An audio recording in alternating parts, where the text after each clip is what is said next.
سب سے پہلی چیز کہ اگر کسی نے اپنے ایمان کو دیکھنا ہو کہ میرے اندر ایمان کس قدر مضبوط ہے، تو وہ یہ دیکھے کہ اسے رمضان المبارک کے مہینے کی آمد کی خوشی کتنی ہے۔ اگر دل خوش ہے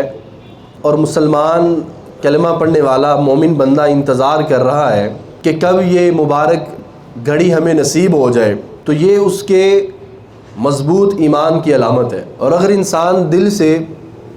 تنگ پڑ رہا ہے، رمضان آ جائے گا، یہ فلاں گناہ پہ پابندی ہو جائے گی، لوگوں کے سامنے بھی نہیں کچھ کر سکتے، کچھ کھا نہیں سکتے، کچھ پی نہیں سکتے، یعنی دل اندر سے تنگ پڑ رہا ہے رمضان کی آمد کی وجہ سے، تو یہ ایمان کے نہ ہونے کی علامت ہوتی ہے۔ صحابہ کرام رضوان اللہ علیہم اجمعین جو دعا کرتے تھے، سچی بات ہے آج ہم وہ دعا کرتے ہی نہیں ہیں کہ رمضان کی اس قدر فضیلت انہوں نے سمجھی، اس قدر غنیمت جانا رمضان المبارک کے مہینے کو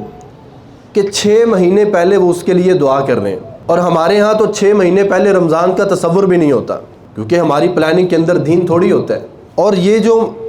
مہینہ ہے، اس قدر رحمتوں کا مہینہ، اس قدر مبارک مہینہ، اللہ تعالیٰ اس کے بارے میں فرماتے ہیں شہر رمضان الذی انزل فیہ القرآن، کہ سب سے قیمتی اثاثہ جو تھا، سب سے قیمتی سرمایہ جو تھا، سب سے عظیم الشان کتاب جو رب کے ہاں تھی، اللہ نے اسے رمضان میں نازل کیا۔ اس سے بڑی رمضان المبارک کی اور اہمیت کیا ہو سکتی ہے؟